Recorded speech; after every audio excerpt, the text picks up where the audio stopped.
Apakah sahabat semua pernah mengalami hal aneh di malam hari? Seperti mendengar suara-suara yang janggal. Misalnya suara orang yang menyapu halaman dengan sapu lidi di tengah malam yang sunyi. Kali ini catatan astral akan membawakan sahabat semua untuk mendengarkan kisah tentang suara sapu lidi yang terus terdengar di malam hari. Dan ada apa di balik dari munculnya suara itu? Mari kita dengarkan kisahnya. Banyak kejadian di sekitar kita. Di antara kita, banyak yang melihat mereka. Walau sepintas, itu terlihat jelas. Hidup kita berdampingan dengan mereka. Hanya alam yang membedakannya. Selalu ada peristiwa. Maka akan aku kisahkan semuanya.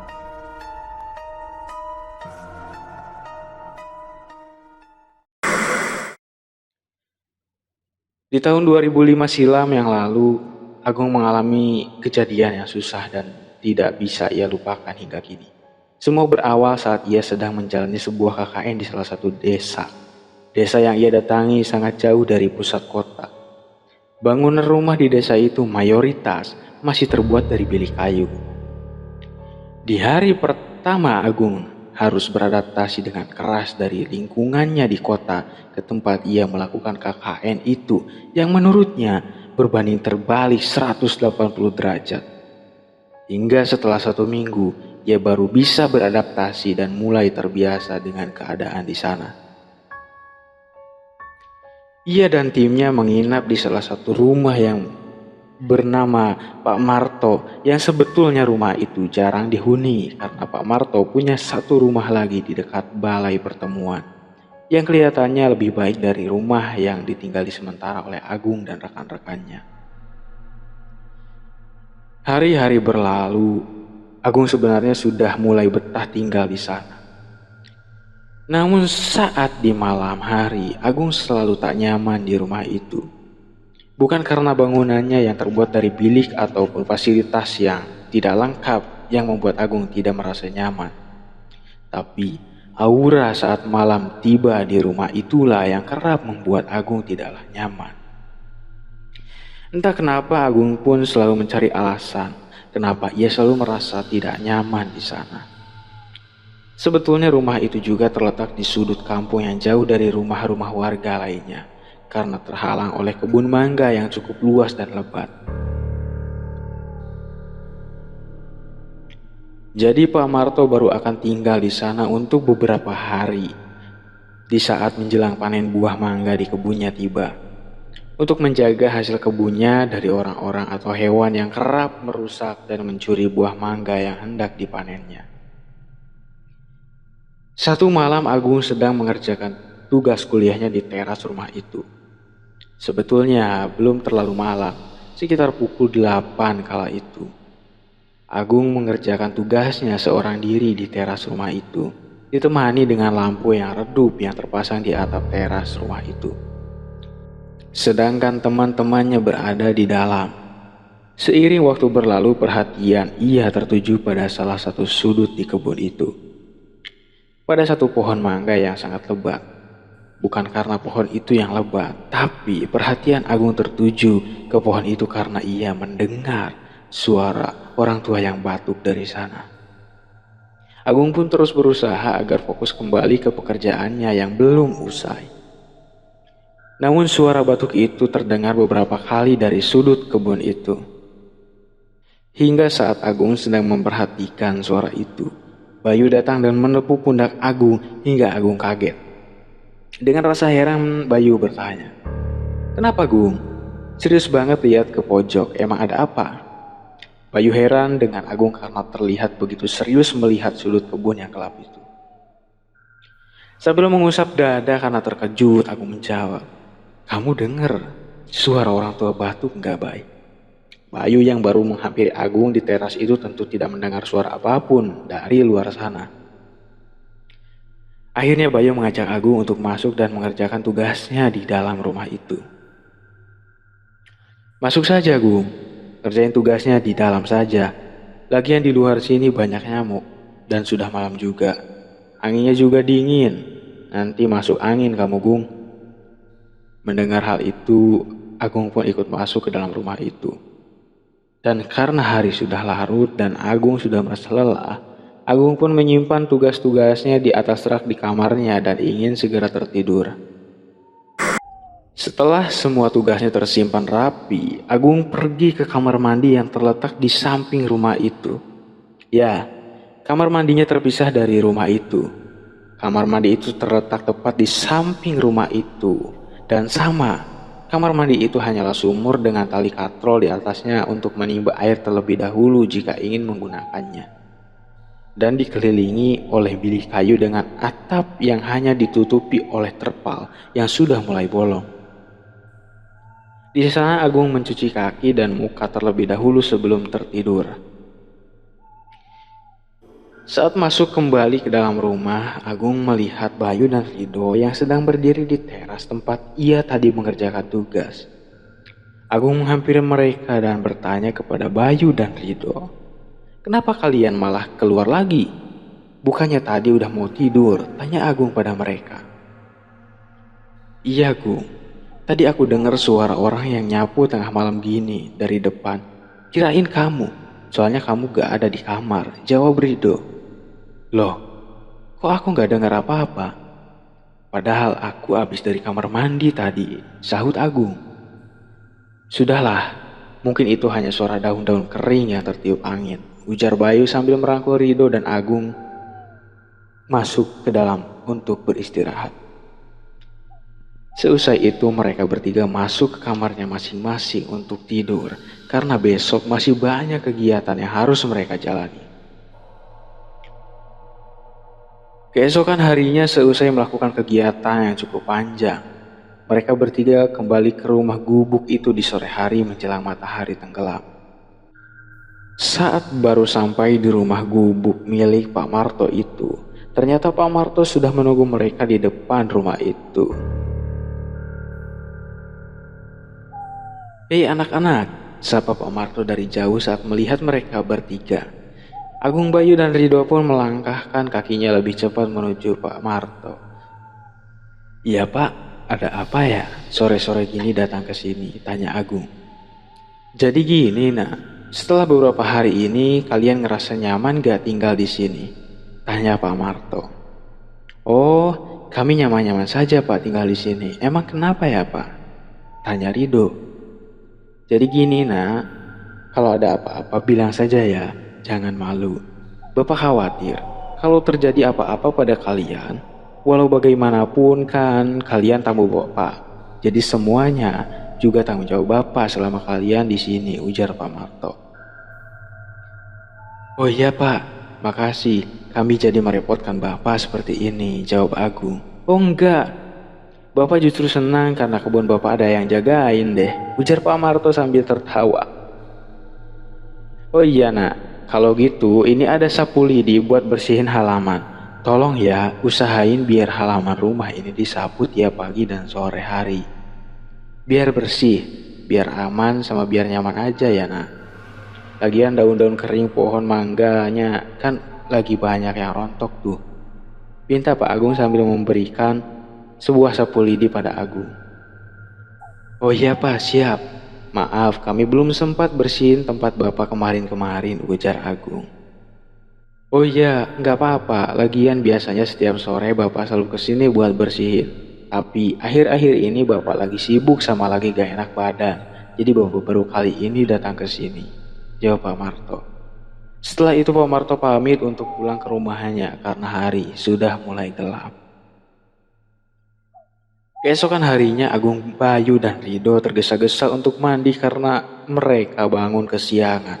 Padahal di hari itu mereka bertiga harus mengikuti satu kegiatan di balai desa. Setelah semuanya siap, mereka bertiga langsung bergegas pergi ke balai desa. Namun saat Bayu membuka pintu depan, mereka melihat daun-daun yang berguguran menumpuk dan mengotori halaman rumah itu. Karena mereka tak punya waktu lagi saat itu, mereka pun pergi berangkat meninggalkan rumah itu dengan daun-daun kering yang berserakan dan tak sempat menyapu terlebih dahulu sesuai dengan pesan Pak Marto. Singkat cerita, mereka pun pulang kembali setelah acara itu selesai. Mereka pulang saat matahari sudah tenggelam dan hari sudah gelap. Saat sampai di rumah itu, mereka melihat daun-daun yang jatuh bertambah dan halaman semakin tertutupi oleh daun-daun kering itu. Karena merasa sama-sama lelah saat itu, tidak ada satupun dari mereka yang menyapu halaman di sore hari itu. Mereka bertiga langsung bergegas membersihkan badan dan sama-sama ingin segera tertidur. Akhirnya pada waktu baru menunjukkan pukul 8 malam, mereka bertiga sudah terlelap karena kecapean. Agung yang menempati kamar yang dekat dengan teras rumah itu terbangun kembali saat tengah malam karena mendengar suara orang yang menyapu halaman rumah itu dengan sapu lidi. Agung berpikir sejenak. Siapa di luar sana? Ia sempat mengira itu adalah Rido ataupun Bayu. Tapi kalau itu adalah teman-temannya, kenapa harus menyapu halaman di larut malam saat itu? Ia sempat berpikir, apa jangan-jangan hari sudah pagi? Ia pun meraih handphone di sampingnya dan waktu itu masih menunjukkan pukul 1 malam. Sangat aneh, namun Agung juga cukup takut dan khawatir jika ia harus melihat keluar. Saat ia sedang menerka-nerka suara itu, lantas menghilang.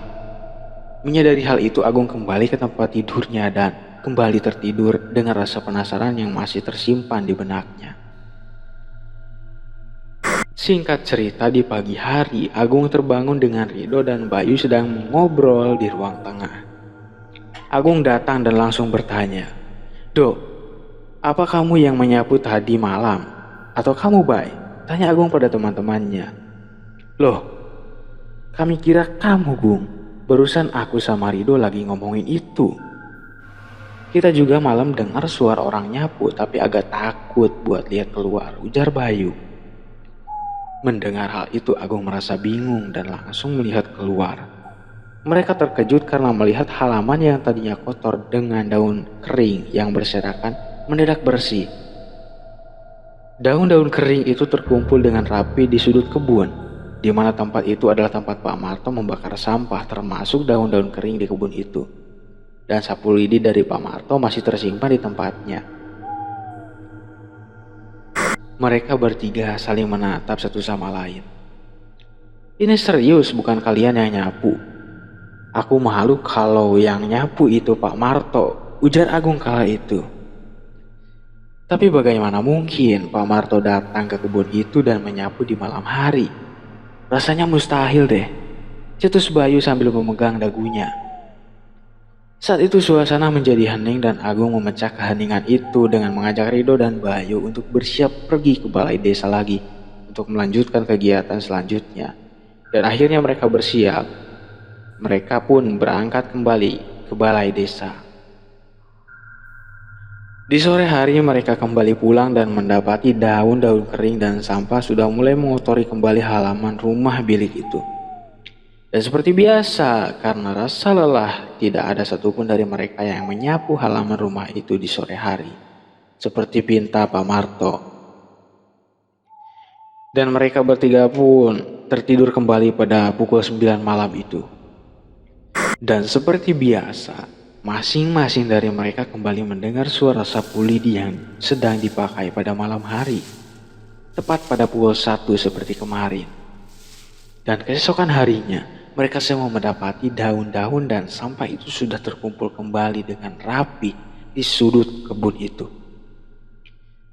Kejadian itu terus berlangsung setiap hari sampai 1 minggu, hingga pada akhirnya di satu malam saat Agung mendengar suara itu, Agung memberanikan diri untuk melihat keluar dari celah pada bilik kayu yang menjadi tembok rumah itu. Agung melihat kain yang cukup lusuh terus mondar-mandir seirama dengan suara sapu lidi yang ia dengar. Merasa tak percaya dengan apa yang ia lihat, Agung pergi ke kamar Bayu untuk mengajak Bayu melihat apa yang ia lihat di luar.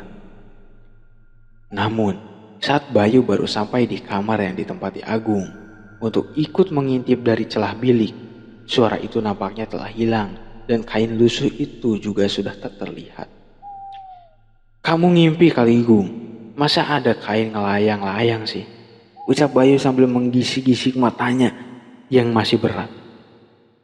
Selepas itu Bayu kembali ke kamarnya untuk kembali tidur.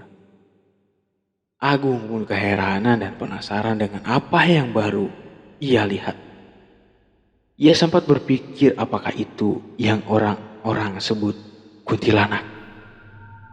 Karena ia belum pernah sama sekali melihat kuntilanak secara langsung dan baru pertama kali melihat kejadian itu. Setelah berpikir seperti itu, nampaknya Agung mulai ketakutan dan bulu kuduknya berdiri. Ia pun melanjutkan tidurnya di atas tikar di ruang tengah karena dekat dengan kamar Bayu dan Rido. Di pagi hari saat Agung melihat halaman rumah bilik itu, ternyata daun-daun kering kembali tertumpuk rapi di sudut kebun itu.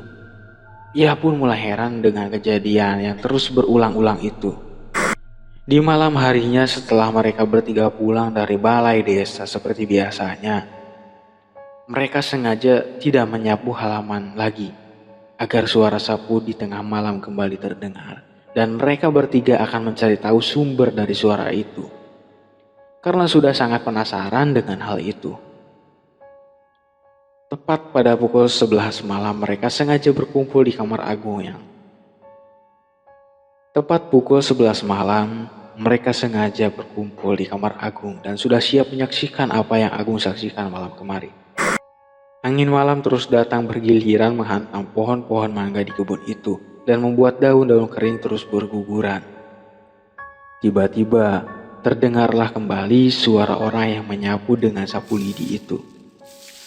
Bayu melihat keluar dari celah bilik bambu rumah itu. Ia melihat ke seluruh kebun di depannya, namun ia belum melihat tanda-tanda orang di luar sana.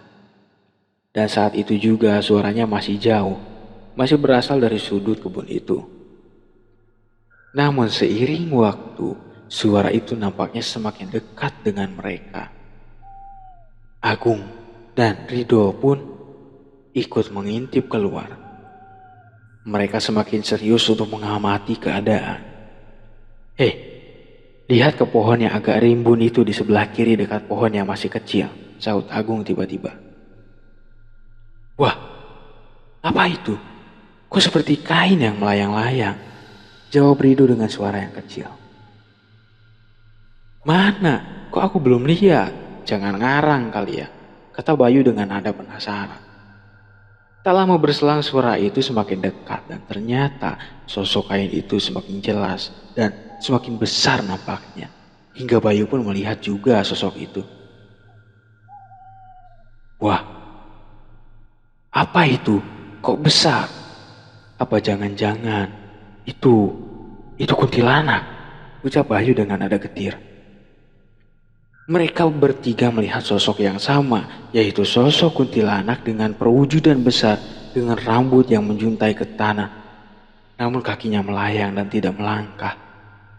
Sosok itu terus mengelilingi kebun dan suara sapu lidi yang sering mereka dengar ternyata berasal dari suara rambut kuntilanak itu yang terseret di tanah. Karena suara itu sangat seirama dengan geraknya sosok kuntilanak itu. Saat mereka sedang melihat sosok itu, tiba-tiba sosok itu melayang dan tak terlihat lagi. Agung, Bayu, dan Rido pun saling menatap dengan napas yang cepat dan jantung mereka yang berdebar karena menyaksikan apa yang terjadi barusan. Saat saling menatap satu sama lain, suara sapu lidi itu terdengar kembali dan sangat dekat, seolah suara itu berasal dari teras rumah bilik itu. Mereka langsung mengintip kembali, diawali Bayu. Bayu yang mengintip terlebih dahulu pun langsung menjerit dan duduk ke bawah seolah melihat sesuatu yang mengejutkan. Agung dan Rido pun langsung melihat kembali keluar dan mereka terkejut karena melihat sosok kuntilanak itu berada tepat di luar rumah, di balik bilik yang mereka gunakan untuk mengintip keluar. Sosok kuntilanak itu ternyata sedang melihat ke arah mereka dari luar dengan wajah yang menyeramkan sambil tersenyum.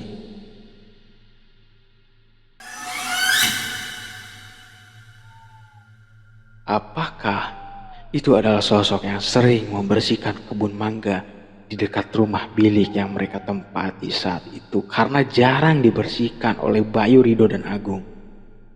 Kabarnya, setelah kejadian itu, mereka bertiga lebih memilih tinggal di balai desa sambil menunggu waktu KKN mereka berakhir. Terus dukung catatan astral agar cerita-cerita seram terbaru dapat selalu tersaji untuk Anda.